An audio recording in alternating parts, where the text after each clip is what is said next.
समास। आज मैं पढ़ाऊंगी संस्कृत में समास।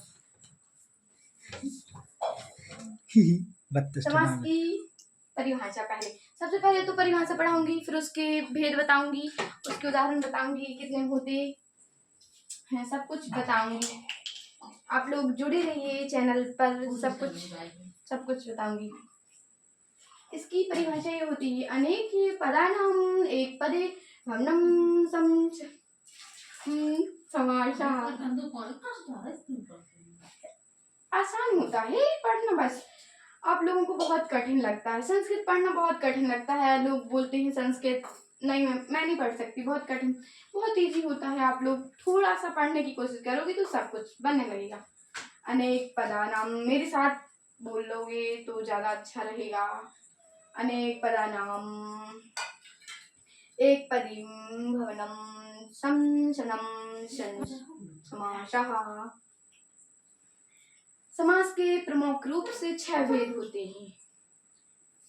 प्रमुख रूप से 6 भेद ही माने जाते हैं। इसके प्रमुख रूप से 6 भेद माने जाते हैं। पहला है अव्ययी, दूसरा है द्विगु समास, तीसरा कर्मधारय समास और बहुव्रीहि समास, द्वंद्व समास होता है और तत्पुरुष समास। तो हम बता रहे हैं, सबसे पहले अव्ययीभाव समास को पढ़ाएंगे। जो पूर्व पदार्थ प्रधान अव्ययी होता है उसे अव्ययी समास कहते हैं। जो पूर्व पदार्थ अव्ययी भाव होता है उसे ही हम अव्ययी भाव समास कहते हैं। थोड़ा ध्यान से पढ़िए दोस्तों, तब आप लोगों को समझ में आएगा। ध्यान से पढ़ोगे तो ज्यादा समझ में आएगा, बेहतर रहेगा, आप लोगों से भी बनने लगेगा अच्छे से। और देखो मैं उदाहरण बता रही, बहुत आसान होता है अव्ययी भाव संबंध, बहुत इजी होता है, क्योंकि इसमें कुछ नहीं होता है, बस थोड़ा सा समझना। इसके उदाहरण देखो,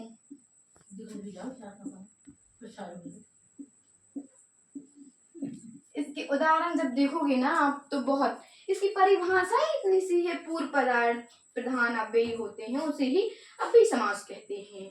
पर इतना सही देखो, जैसे मैं इसका उदाहरण बता रही हूँ, यथा सब।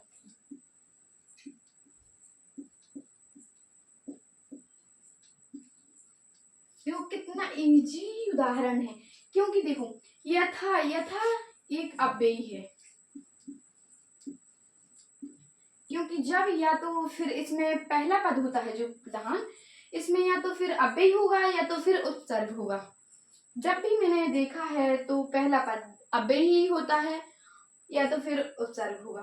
देखो जैसे यहाँ दिख रहा है, ये दिख रहा है ना यथा, ये अव्ययी है, इसलिए अपन अव्ययी भाव समास को पहचान सकते हैं, बहुत सरल तरीके से पहचान सकते हैं। क्योंकि या तो फिर देखो एक उदाहरण और बता रही हूँ मैं, जैसे प्रतिदिन, तो इसमें क्या आ रहा है, उपसर्ग है।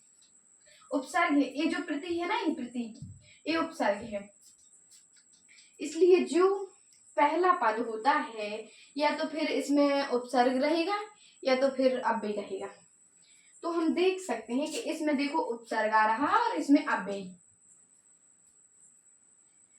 आ रहा है, तो बहुत सरल होता है। बस अगर आप इतना जान सकते हो कि पहला पद क्या आ रहा है तो बस बहुत इजी होता है। अव्ययी समास को समझना तो बहुत सरल सी बात होती है, कुछ नहीं होता है यार। एक और मैं जैसे बता रही हूँ, अपकृष्णम।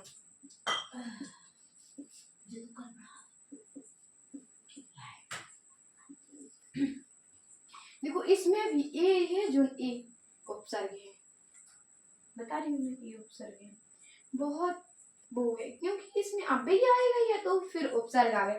जो इसकी डेफिनेशन ही बता रही है कि जो पूर्व पदार्थ प्रधान अव्ययी होता है या तो फिर अव्ययी होगा या तो फिर उपसर्ग होगा।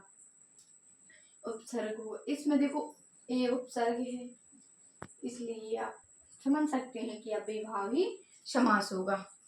जितने भी मैंने उदाहरण देखे हैं इसके, या तो फिर अव्ययी होंगे या तो फिर उपसर्ग पहला पद रहेगा। जैसे एक और देखते हैं,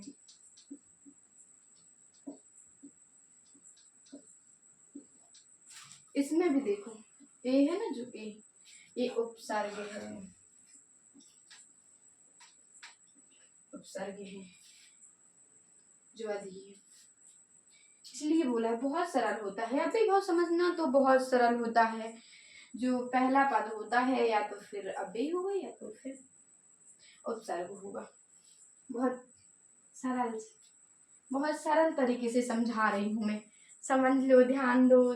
जब ज़्यादा समझ में आएगा नहीं तो फिर समझ में आने वाला नहीं है, क्योंकि जब दिमाग कहीं और रहेगा तो फिर नहीं समझ में आने वाला। क्योंकि दिमाग जब स्थायी रखोगी ना तभी समझ में आता है सब कुछ। दिमाग अगर कहीं और है और आप देख रहे हैं तो कुछ समझने वाला नहीं है।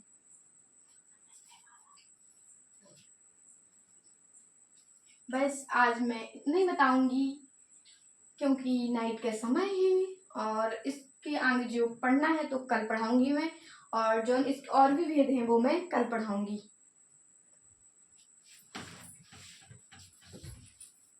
Okay bye.